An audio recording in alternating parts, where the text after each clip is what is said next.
We're going to get going in a minute when the hubbub outside has subsided a little bit. Oh. There we are. NATO has just closed the door for us.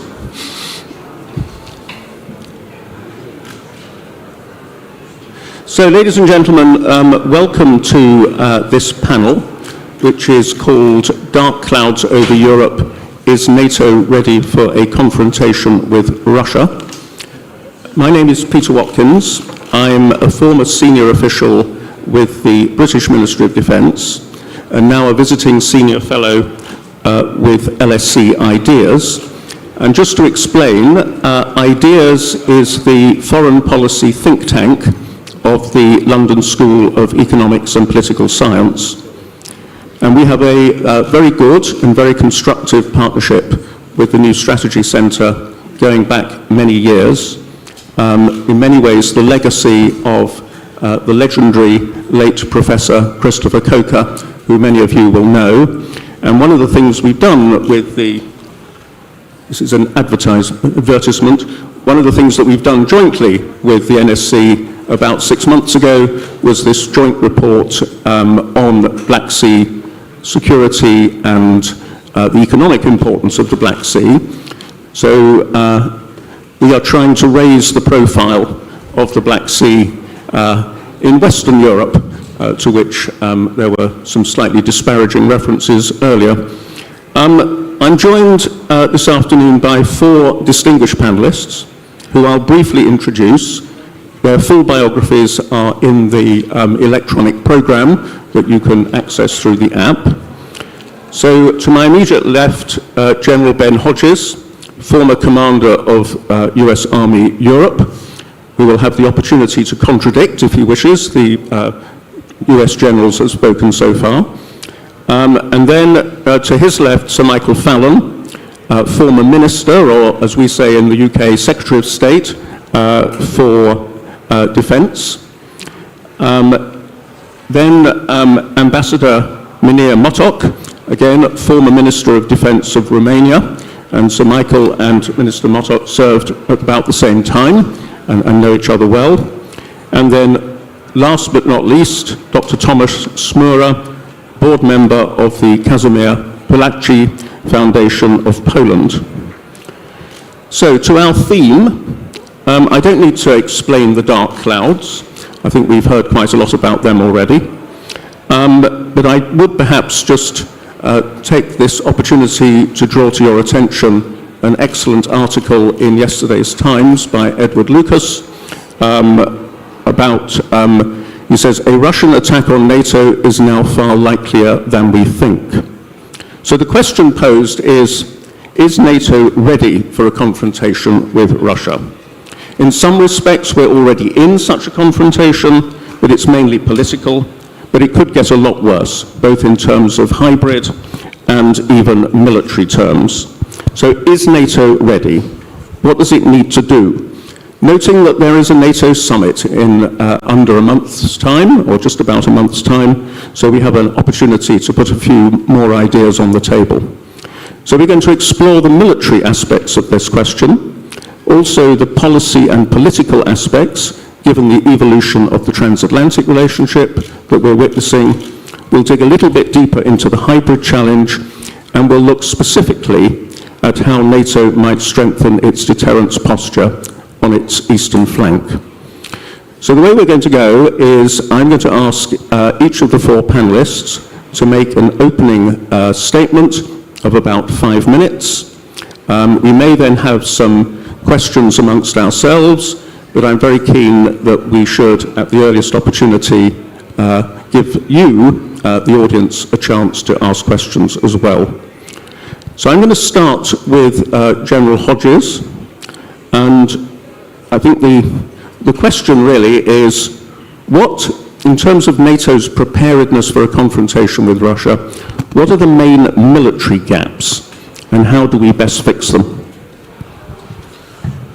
So the biggest gap in NATO right now is that for the first time in my memory, there are questions and uncertainty about American commitment. That is a Grand Canyon-sized gap that should not exist, but unfortunately, because our current administration creates so much uncertainty, there's doubt. There are questions now all the time: will the United States show up? Can we count on American nuclear deterrence?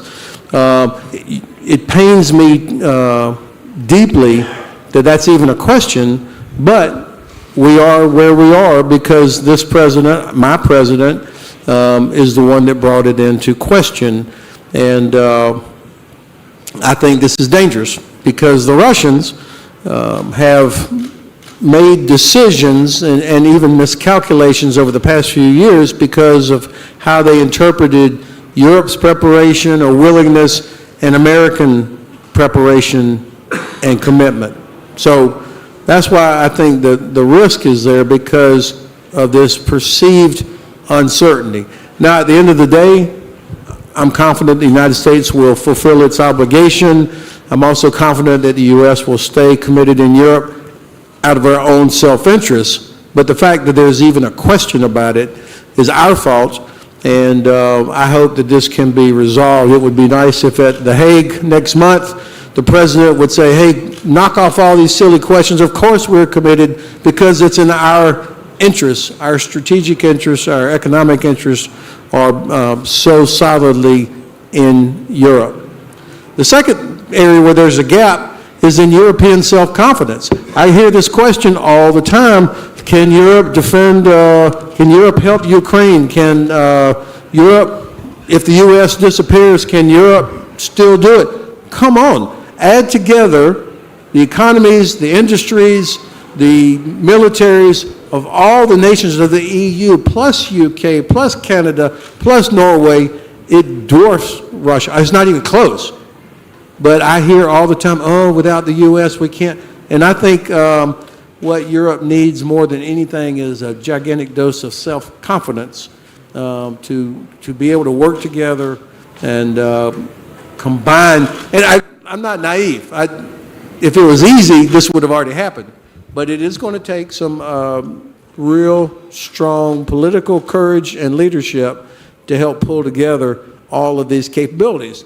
I will say that UK and France in particular, and also Finland, President Stubb, have been forward-leaning on this. Some other countries, Italy more and more, and perhaps Poland now being on the other side of its, or almost on the other side of its presidential election, will be able to be more forward-leaning.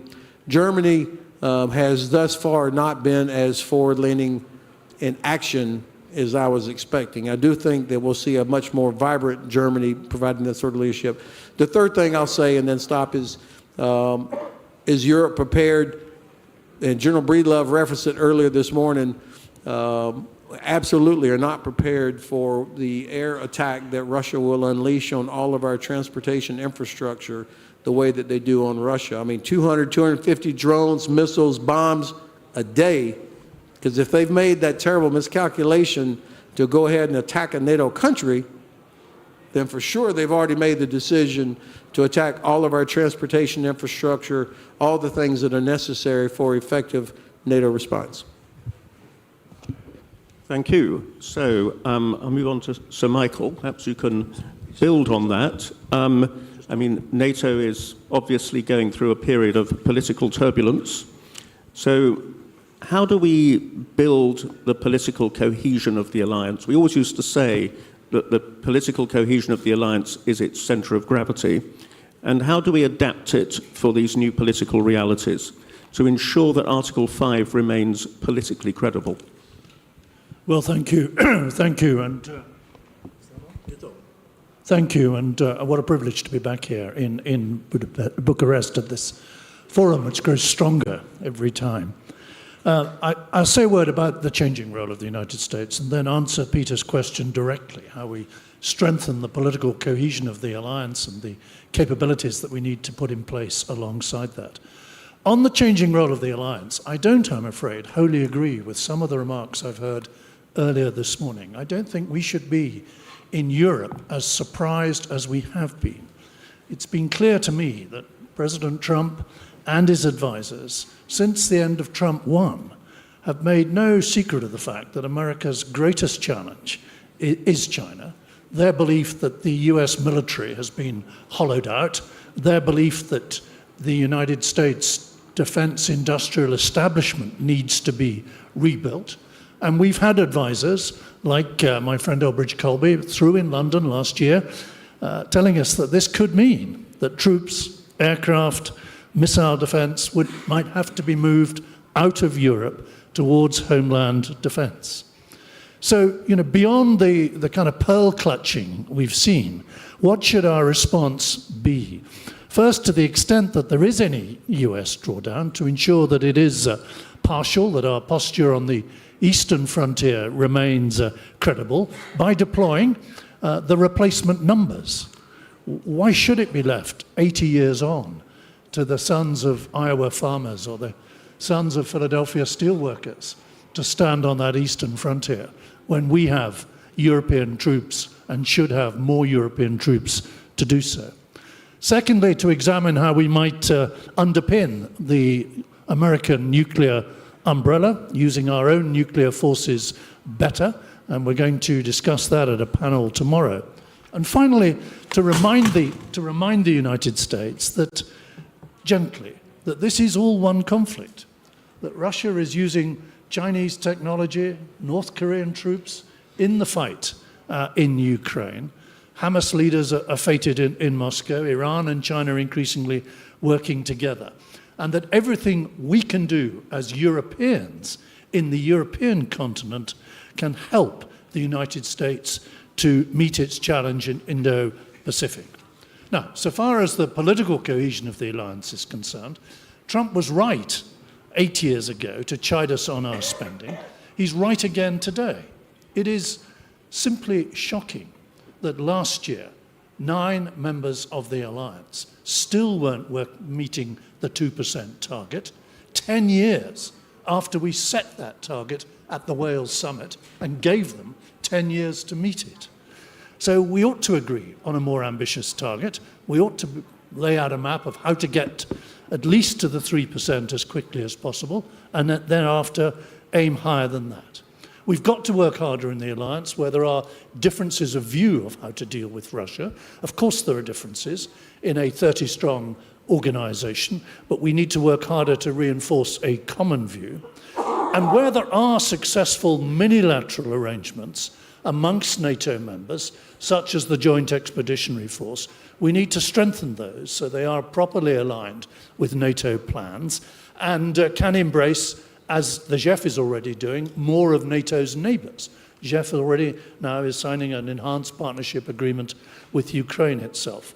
And how much more credible, by the way, would our defense and deterrence posture in the Black Sea be if we had the equivalent of a joint expeditionary force and the cohesion that that has brought to the northern group members of the alliance? Finally, I'm probably over time already, we need to step up to the capability challenge.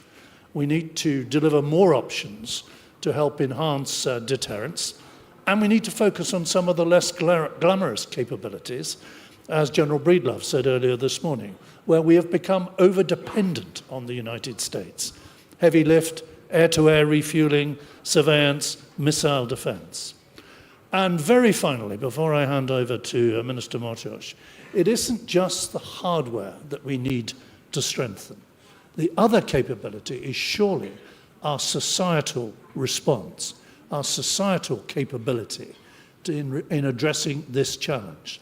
The political leadership that we require to now harden our populations, not just to spend more in percentage terms on defense, but to do more in defense, involving on a much wider scale our civilian and industrial base as a contribution to the resilience that we need. We did that in the Cold War. I think we need more of an all-government, national effort to re-establish through the NATO alliance the right to defend our democracies and indeed to defend our borders. Thank you. Thank you, Sir Michael. Well, I think you set the stage perfectly there for Minister MOTOC. I wondered, Minister, if you could say a little bit more about the confrontation we're already in, which is basically a hybrid one, cyber attacks, disinformation, other activities. Romania has been a particular target of some of these activities, as we know, so I think you are the ideal person to offer us some thoughts on how NATO and the NATO countries, because there are big national responsibilities here, as Sir Michael has just said, how they can be better prepared to deal with that challenge. Thank you very much. It's a pleasure and honor to be sitting on such a distinguished panel. Yes, indeed, hybrid is certainly one area where the confrontation is ongoing.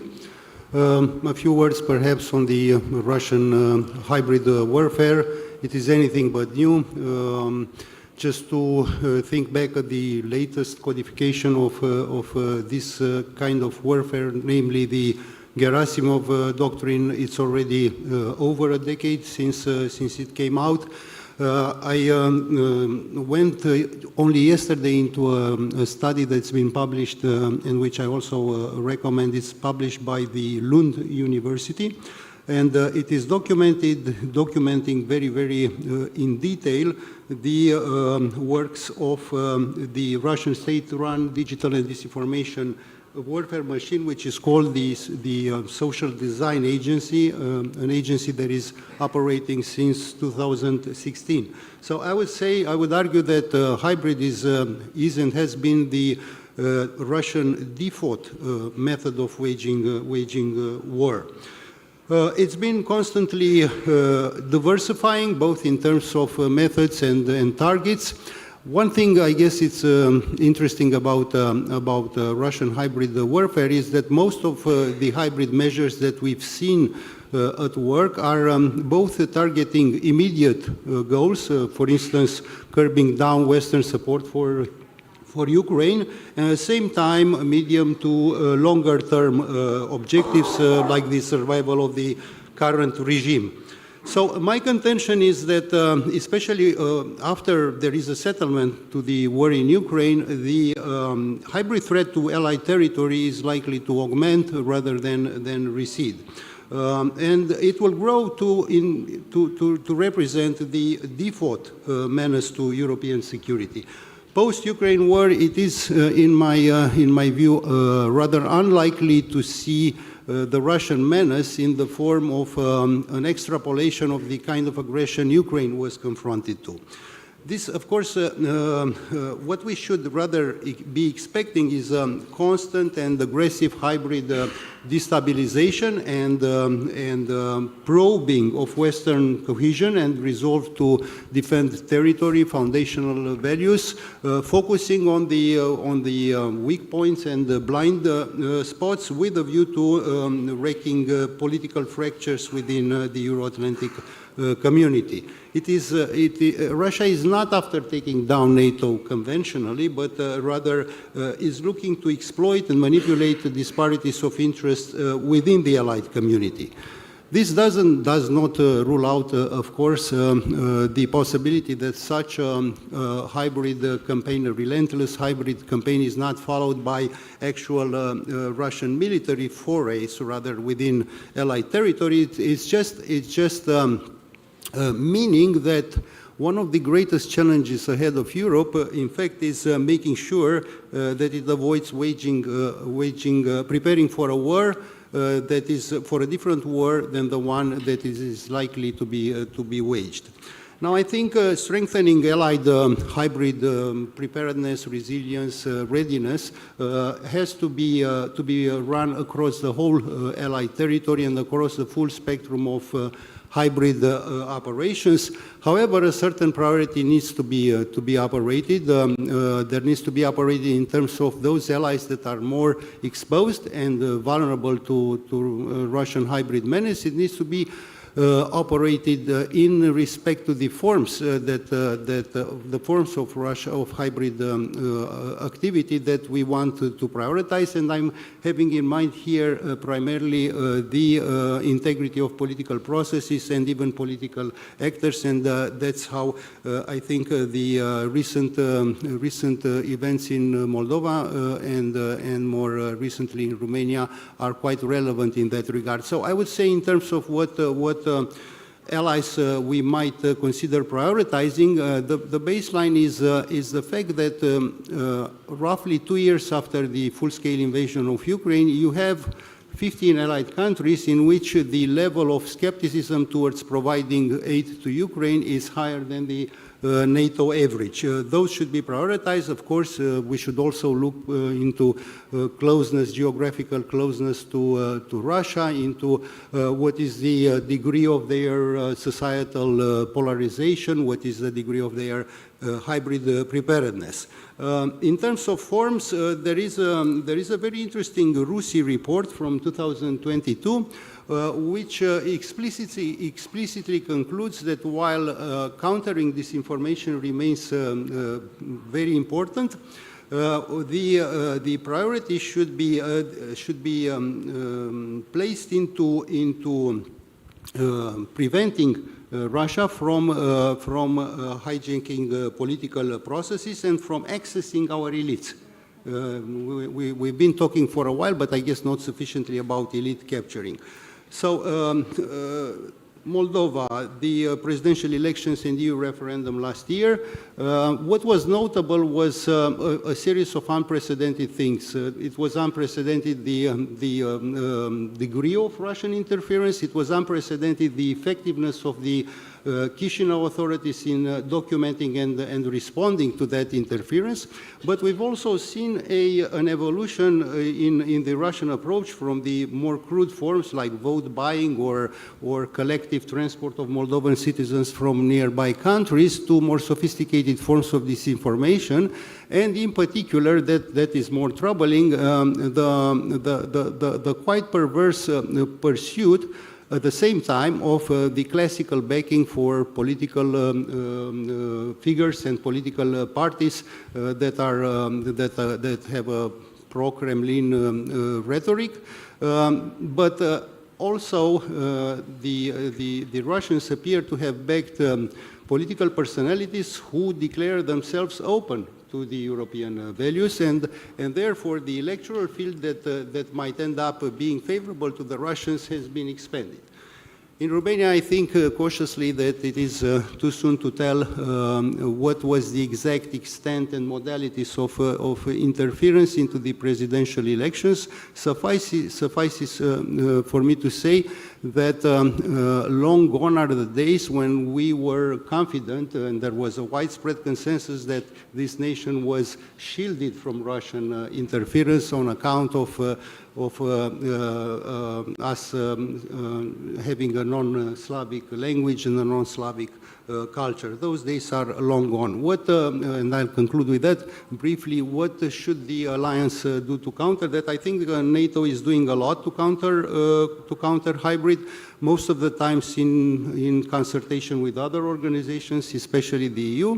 But it is obvious that much more needs to be done, and much more needs to be done in new ways.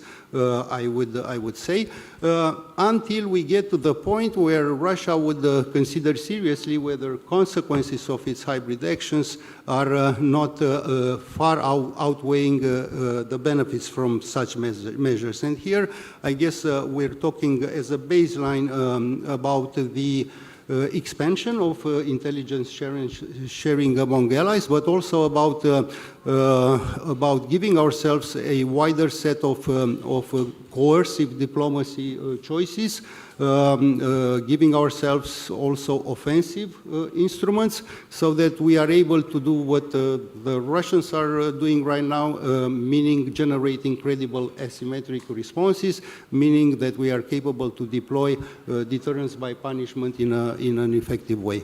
I'll stop here. Thank you.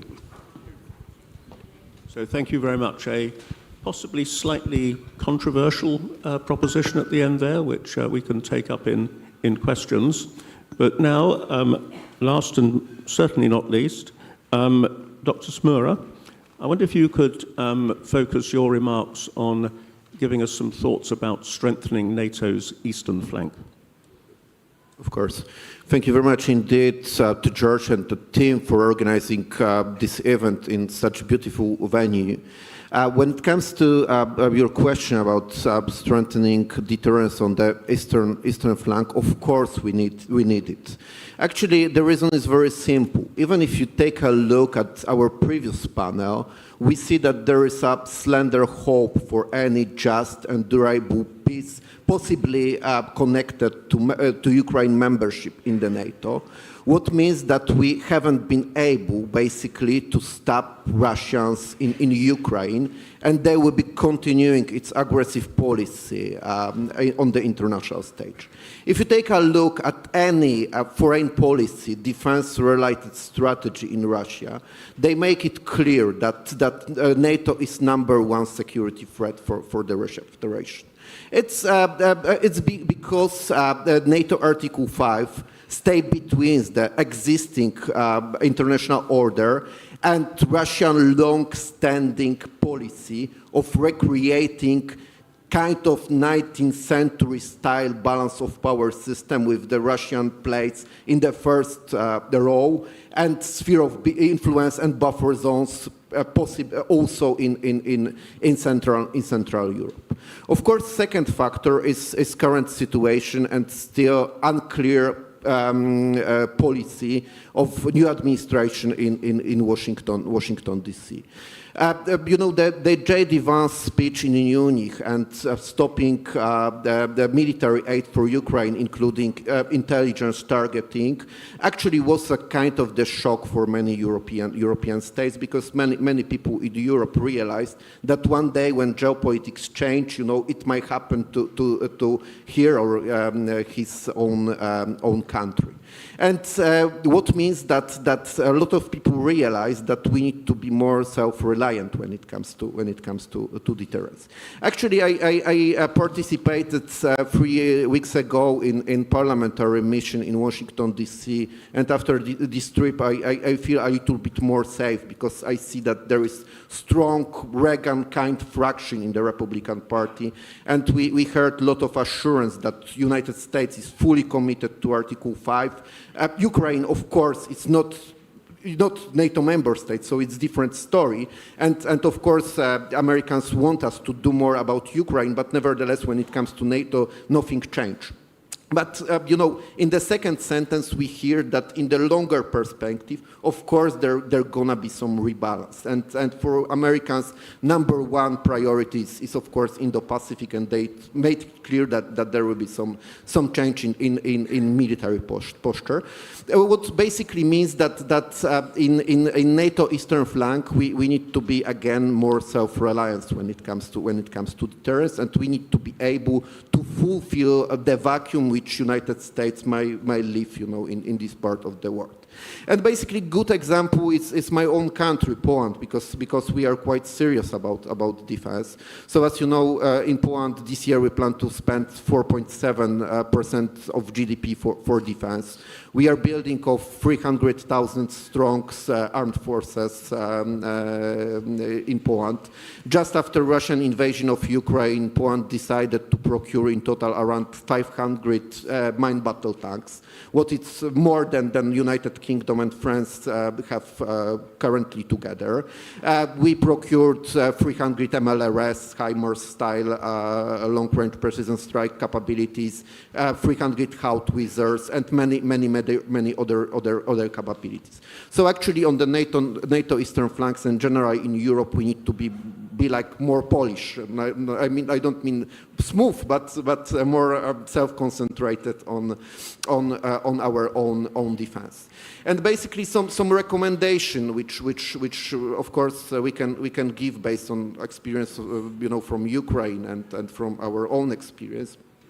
I think, you know, to create credible deterrence vis-à-vis Russia, we need to be concentrated on the mass. So basically, we need to have like massive forces. We see how important, you know, based on the Ukrainian lessons, how important is to have reserves. So basically, we need to think, on at least on the NATO eastern flank, about reintroducing compulsory military service, at least, in certain dimensions. We need to think how to create more massive capabilities. We see how important there are unmanned capabilities, UAVs, and instead of focusing on high-end capabilities, in wider West, we introduce a lot of complicated, very expensive equipment, which is like kind of Star Wars, Death Star, systems, which are very expensive, and we can only buy like, I don't know, dozens of them. So it means that if you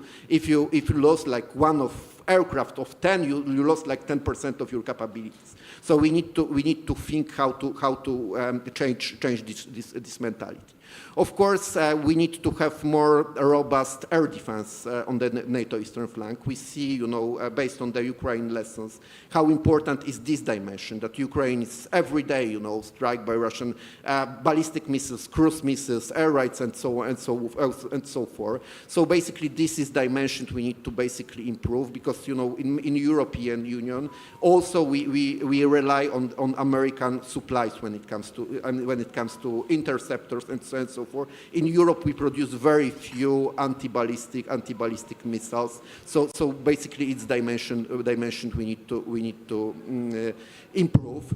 I think we need to have and we need to build credible deterrence based on the long-range precision strike capabilities. We see how important it's from Ukraine. So basically, Ukrainians do not hesitate, to strike targets inside Russian territory. So basically, we see that we can do the same, if Russians plan to anyhow, intrude NATO territory. So we need to also use, our geographical position, and take hostages, for example, Kaliningrad Oblast, having these capabilities to strike targets, into Russian territory. So I think to conclude, so massive capabilities, lot of equipment, air defense, and conventional deterrence. That's my recommendation concerning what we can do on the NATO eastern flank. Thank you very much.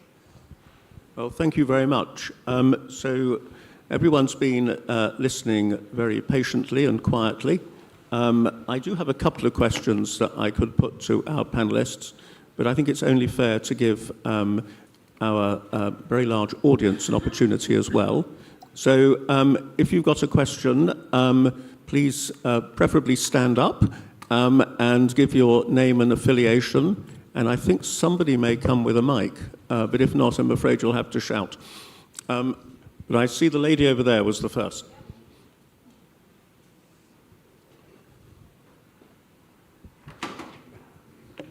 Oh, and say, if you want to direct your question to a particular member of the panel, please say so. Otherwise, it'll be open to all. Thank you so much. I'm Olga Reznikova from Ukraine. I could agree about the preparedness of NATO. It's more or less clear. It's about capacity and capability and so on and so forth. But let's clarify the statement about the readiness of NATO to confront Russia. Because this is a little bit different. If you have doubts about the nature of threats and action plan, you are not ready. It looks NATO is not united in its decision if Russia is a threat or rather a partner, or in the future maybe. So this is still a question if NATO is really ready to confront Russia. In mind, firstly, in heart, and unity. And my question to a specialist is, what is your expectation? How long will it take to make a NATO decision what to do exactly when Russia cross the border, when Russian army cross the border of some of allies, for example, Estonia? Thank you very much. Thank you very much. I think there's 2 points there which panelists might respond to. I mean, one is an issue that I know came up during the time when you, Sir Michael, were a Minister of Defence and also Mr. MOTOC, which is there a common view across the whole of NATO about the threat and the challenge that Russia poses? I mean, there sometimes seem to be disparate voices, as has been pointed out. But then the second question, which is the more immediate one, is if something happened, is NATO ready? And perhaps, General Hodges, you might come to that one. So.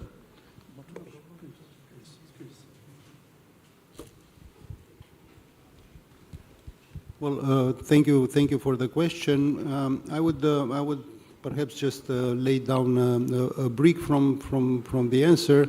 I don't think there is, when it comes to the NATO collective mindset, and when it would come to taking a decision, I don't think there's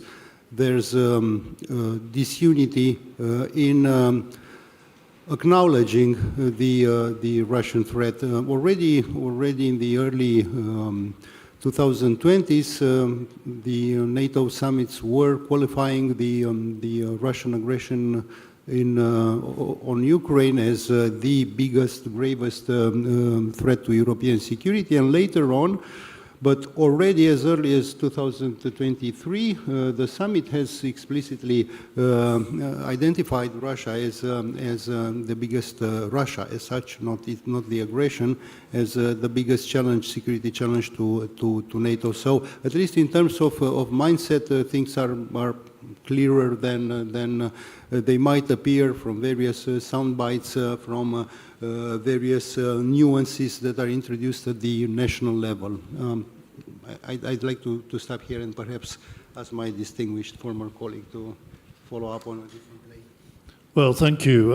On the 2 questions. First, I don't think it should be any surprise that an organisation with more than 30 members, you might have 2 or 3 that do take a different view. It's a very large organisation. Some members are more recently added than others. And that is the purpose of regular NATO meetings and indeed the summit. We had some uncertainties, if you remember, and I was there at the time in Trump's very first year. We had some uncertainties then about his criticism of NATO spending and his apparent reluctance to commit immediately to Article 5, and that was then resolved, and I hope that the forthcoming summit will resolve those issues, and I said it when I spoke, that the alliance will need to work harder to resolve some of these differences of view, but I hope we will end up at the summit with a recommitment from the United States and everybody else to Article 5 and indeed to Article 3. On deterrence, yes, as I said, I think we need to look at the European members of NATO need to look at our deployments on the eastern frontier, and we need to step up. If there's any suggestion of troop numbers being significantly reduced, American numbers being reduced in the Baltic states or further south, then we need to step up, and we need to fill that particular gap. And that means enhancing the enhanced forward presence, if you like, in the Baltic states and elsewhere. It means making sure that Romania is properly defended if any of the missile defence is reduced. And perhaps it means looking again at southern air policing as to how we might extend that mission and make it more compatible with any future settlement in Ukraine. So there is plenty we can be doing to ensure that those differences of view can be overcome in a very large organisation, and there is plenty we can and should be doing now to strengthen our deterrence, our tripwires, if you like, on the eastern frontier. So Russia actually has already attacked us. I mean, we are at war with Russia now. It may not look like what you have in your mind, but all of this activity on the Baltic Sea, the Black Sea, the Arctic, the airspace violations, the fact that Russian drones constantly are landing inside Romania and Poland and Latvia, these are not just accidents. I mean, this is a reckless behavior by the Russians. because they are constantly pushing to see, will we do anything about it? Now, I'm not a huge fan of this phrase hybrid warfare because hybrid doesn't sound so bad, actually. I mean, we think of a hybrid car as kind of cute, you know, and when you hear hybrid warfare, it just doesn't sound bad. And so we have not acted with urgency to do something about it. Finally, I mentioned Finland earlier, I'll do it again, and Estonia, they have gone out and seized Russian Shadow Fleet vessels. They've stopped them.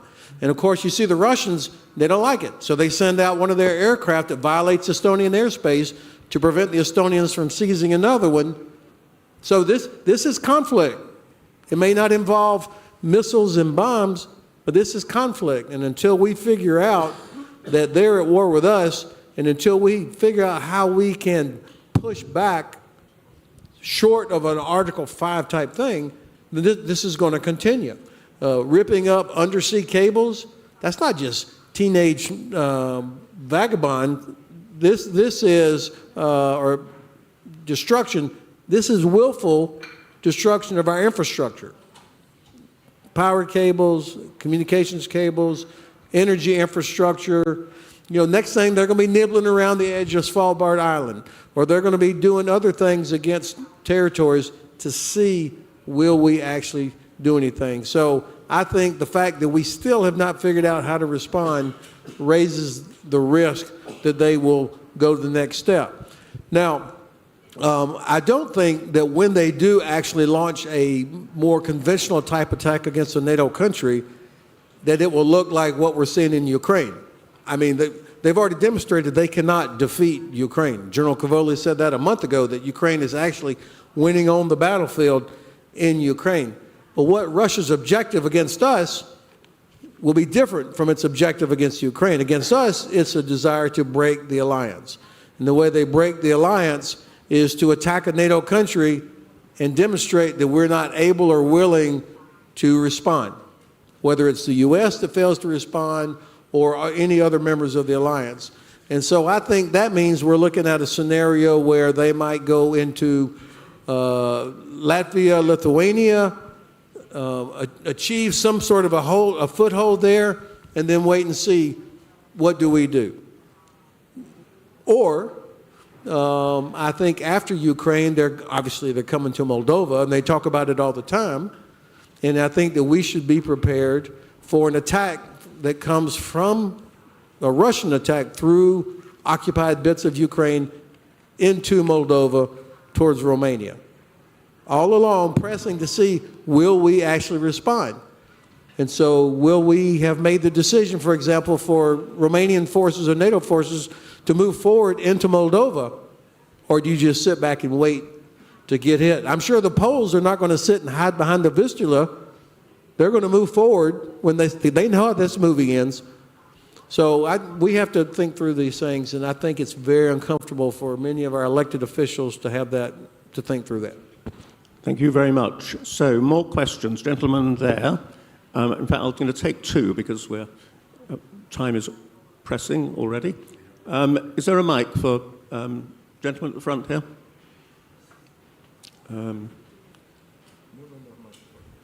Here it comes. Well, gentlemen, thank you very much for your statements so far. It's been extremely interesting. My question will be addressed to each of the panel members. Could you just say who you are and where you're from? My name is Laurențiu Paciu. I'm a defense consultant. I would start with referring to what Ambassador MOTOC was mentioning, and that is the collective mindset of NATO member states. And what is, for some years already, what is materially impacting this collective mindset is the main instrument of warfare that Russia is using, and that is propaganda. And propaganda is being promoted through social media. Now, the question is not addressed to you as experts on NATO policies, but as experts of public policy. What should NATO member states undertake? What should they do to address the manipulation of social media against this collective mindset that allows us to deter Russian warfare? Thank you very much. Thank you very much for that question. If we could just hold that one, and I'll take a second question from the front here. Yes. Yeah. Sorry, if you could come. Yes, we'll get back to you in a minute. Thank you. I'm a Romanian student at the War Studies Department in King's College London. My question is for General Hodges and Sir Michael particularly. If the Russians decide to mass troops, say in the northeastern flank of NATO along the Finnish border, do you see the Trump administration matching the number of troops or the quality of the troops that the Russians are sending? Because the 70,000 or 80,000 Americans in Europe will not be enough for a direct confrontation. And Sir Michael, what do you see the UK doing, considering the problems faced by the UK military regarding size and capabilities? Thank you. Right, thank you for that. If I could start with you, Tomasz, with the first question about Russia's manipulation of social media. Sure. Actually, let me make one point. Actually, you know, I'm rather following like military stuff than propaganda. But you know, the basic you know, ideas in the all warfare strategy. It's the best way, you know, to defend yourself. It's to attack your enemy. And I don't see that in NATO and in the wider Western community we are thinking about you know, deterring Russians from manipulating our society by offensive tools. And actually, you know, I know that in case of us as the West, you know, spreading disinformation and so on and so forth, it's not part of our DNA. But nevertheless, when it comes to Russia, you actually don't have to spread disinformation, you know. You need just properly inform Russians people, you know, what's going on inside. We see how problematic, you know, was Russian opposition, which actually showed the movie showing how corrupted Kremlin regime is with all these toilets, you know, with the golden brush and so on and so forth. So actually, I think, you know, when it comes to propaganda and disinformation, we need to start thinking, you know, in offensive terms and start to influence Russian population inside Russia, not waiting, you know, what Russia tell our society and just react for that. That's my short point. Thanks. And Sir Michael and Ben, on the second question from King's College London, another very active British academic institution, on how would NATO respond if Russia started massing troops along the border? Well, I think I'll let General Ben handle the overall NATO response, but I suspect there was a British angle to this that you were asking about. We have our current defence review. I hope that will point us towards stronger forces with greater resilience. I hope we can tackle the recruitment and retention issues that we have in our armed forces and get more younger people stepping up to serve. And I hope the structural and longer term issues will be addressed by that defence review, which we expect to be published next month. But if the immediate response, the immediate challenge is there in the Baltic states, yes, as I said, we will have to set up. I sent our troops in there as enhanced forward presence 10 years ago, and we will have to increase those numbers. And clearly, if there's a significant reduction in US troop numbers, then it's up to NATO, as I said, to start filling the gap, and Britain has to play a part in that. So the tool that we have not used effectively yet against Russia, of course, is our economic tools. I mean, it sounded impressive when Dr. von der Leyen said that we're getting ready to put together the 17th sanction package. Why didn't that all happen in the beginning? I mean, why is it 17 sanction packages and then there'll be an 18th instead of piling on immediately? The longer it takes to get sanctions put in place, the more time the Russians have to figure out where the gaps are, where the holes are, who they can bypass, and to give them opportunities to escape. So part of a NATO response to a big Russian buildup on the Finnish border should be all of the nations using the economic power that we have. I mean, President Trump now has leverage over Russia that he never had before. It could crush Russia's oil and gas industry immediately through market manipulation or working with our allies in the Baltic Sea and Black Sea and literally stopping all these shadow fleet vessels that are taking oil and gas out of Russia towards China, India, et cetera. So any NATO response should be done in conjunction with the European Union and other countries to wreck Russia's ability to pay for its war. That would be number one. Number two, we should hope that they amass against Finland, because they will get fucking crushed if they decide to make the same mistake again. And it's a military doctrinal term, thanks, excuse me. But the Finns, you know, they can have hundreds of thousands of troops in the field in just a few weeks, and you have a society that's prepared for this. I mean, this is not a academic thing for them. It is for real. They have more underground bunker space than they have people to occupy it. So this is for real. What I think is more likely, of course, is that the first thing that we should anticipate from a kinetic standpoint is that they will begin launching missiles and drones and strikes against all of our transportation infrastructure, because they know that that's how NATO responds, rapid reinforcement.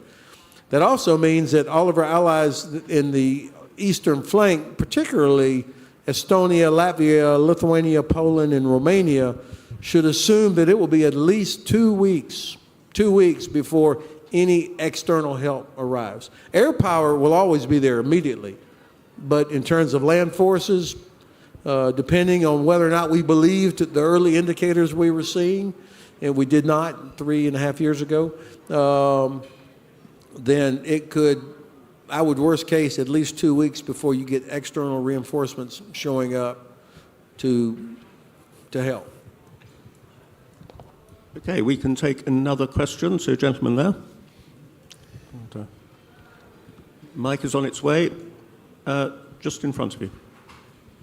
If you could make it a short question, because then I can squeeze in another one. Yes, I will try to be short. Michael Roux, French ambassador for the Black Sea, so not with a British accent, but with a French accent. One of the points I understand that the point, if the confrontation we would face would be the same as in Ukraine, it would be mostly a war of industries. Which industry of defense is the biggest, which can produce the most ammunitions and missiles and so on. So to have a defense, and I agree with your point, which can deter Russia with the mass of material, we need a strong European industry for defense. And of course, I can see there are changes in mind in the autonomy of defense of the Europe, but things do not change as to the defense industry in Europe, not as quick as this should, because the European armies are procuring mostly from abroad, mostly from the US. Isn't it creating a weakness, and how could we change that? Thank you. Thank you. And question from Paul, and that'll have to be the last question, I'm afraid. Thank you very much. I'm retired Major General Paul Hormuz. In December 2020, Sir Nick, the former Chief of Defense from UK, had a presentation in Russia, a lecture, and he was talking about the political warfare from our adversaries and extremist ideologies on our way of life. But he also mentioned that trying to defeat this kind of attacks is very difficult, because sometimes it destroys the values and the things we are trying so much to defend. So how can we build our cohesion as societies?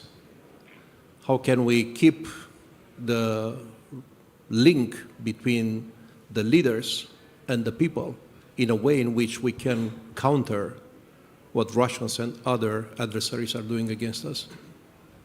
So thank you. There are two questions there, but they're actually linked, because they're really about the cohesion of our economies and societies. So Tomasz, you're keen to go first. Sure. Thank you very much. I'd like to respond to this question about industrial dimension.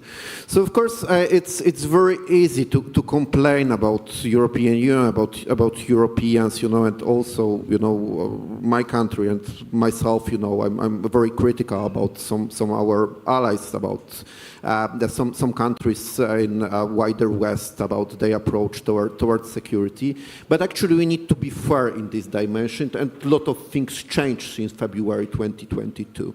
At the beginning of Russian war of aggression in Germany, I believe they produced around 30,000 of 155 millimeter ammunition. This year, only Rheinmetall will produce 700,000 of shell of ammunition. In Europe, almost everybody right now is changing into military production. Even like Porsche, which used to produce fancy cars, right now thinking about establishing, military production line. So actually, we are smoothly, but surely we are continuing our work. There are some important European Union initiatives. We also heard some point from American colleagues like Heritage Foundation that the gaps, in our defense spending between 2% of GDP during the Newport Summit and today is $800 billion. So it's basically what they say it's Europeans owe to United States. And actually, my point was that it's exactly the amount of money which European Union right now plan to spend, additionally for defense. So basically, of course, we need to criticize European Union, but I think big change, in Europeans' mentality when it comes to our approach to security, and it's good, good direction. So I see that there is a lot of colleagues from UK, including our moderator. So you used to say, during the Second World War that keep calm and carry on. So I think it's good, bon mot for Europeans right now. Keep calm and carry on when it comes to our security. Thanks. Thank you. Minister MOTOC, would you like to go next? And any closing thoughts, because we will have to wrap up the panel fairly shortly. No, on the very same topic of how, what are the prospects for the European defense industry to respond to both our needs of supporting Ukraine in at least at the same level as until now, and at the same time building up our capabilities. I think there's very serious indications of a change. It's not abnormal that ever since the war started, there's been a lot of procurement done from outside Europe. I guess the overall figure is 73% or even more of acquisitions, out of which the US is 67 or something like that. But that's changing for a variety of reasons. We have achieved some successes already, as previously mentioned. That's the case of ammunition. Where we are, I guess, 1 year behind the moment where we would be able to match up with what the Russians are currently throwing at Ukraine, and at the same time replenish our own deposits, stockage. There's significant movement already under a changed European Defence Fund. If you look at the first awards that were done, I guess they are not only very representative in terms of state players, but also in terms of industry that's participating into projects. There's Safe and the overall defense package that was recently presented promises to incentivize both demand and supply, promises to make better use of an increased defense allocation all across Europe, promises greater interoperability, and of course, I guess one other consideration for which we would turn more to the European defense industry, and the European defense industry would increase its ability to respond to that is security of supply and security of operating what you are acquiring to the full extent of the capability. So do we have enough time for taking the European defense industry at the level that it meets all the requirements, I think we have some years. I think we will be mainly confronted with a hybrid challenge, an increased hybrid challenge, not with a conventional challenge. But we need to prepare and to grow both in terms of closing the capability gaps. We need to anticipate the future technologies that will dominate warfare. We cannot afford not to be a part of that race. Thanks. So Michael, and then Ben, a few closing thoughts and responses to the questions. Yes, on the first question from the ambassador, I won't rehearse the capabilities I think we need to reduce our dependence on the United States from. But they're all large-scale programs that are going to take a lot of time to get going, and all of them have to involve more cooperation between our individual countries across Europe. And I think we need to see more bilateral agreements as a start. The UK has signed an agreement with Germany, for example, on deep precision strike. We need to see more agreements like that worked out between the various NATO partners. So far as the overall agreement between the UK and the EU, we've had a very disappointing, a very thin defence and security partnership agreement last week, which doesn't have binding commitments in it that actually pave the way towards guaranteed access to the other European cooperation, PESCO or European Defence Agency or SAFE or whatever. And that needs to be worked out to make it sure that it really does enable our defence companies to properly cooperate across the European continent. On the second question, I spoke about us learning, and so did General Ben, from the approach in Finland and indeed elsewhere in Scandinavia, that it isn't just the hardware. We need to harden societal capability in the way that we view the defense threat. Because as again General Ben said, where there is, it's not a military term, but neither was yours, mush. Where there is mush, where there is wetness, Putin will sniff that out. And that's exactly what he will exploit. And that means not just reinforcing our militaries, but properly ensuring that our civilian society and indeed our industrial companies are in step and aligned with them. Ben, do you want to say any more? No, I can't top that. Right, excellent. Well, thank you very much indeed. This has been a very rich discussion. There's one phrase that Dr. SMURA used, which we Brits know, keep calm and carry on. Yes, one must keep calm and carry on. And actually, I mean, he's right to point out the extraordinary increase in production rates for ammunition and so on across Europe. But we don't have time on our side. Time is pressing. So the other phrase that I recall from the Second World War was Winston Churchill's little mantra, which was action this day. And we've got a number of action points, and I hope NATO are listening. And I would just read them out very quickly. I mean, one is we must address this perceived question around the commitment of the US. There is an opportunity in The Hague for the US administration to be very, very clear and put that one to bed. The Europeans need to step up expenditure, we know that. We need to invest in strategic enablers, need more robust air defense.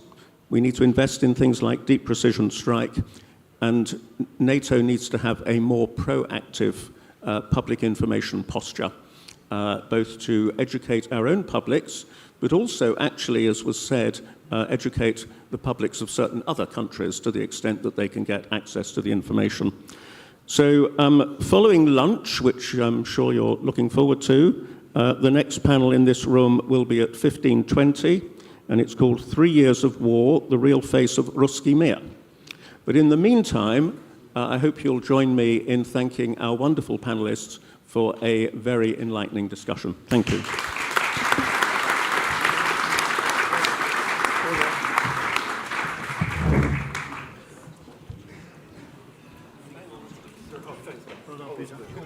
privilege. Thank you. Oh, everybody knows.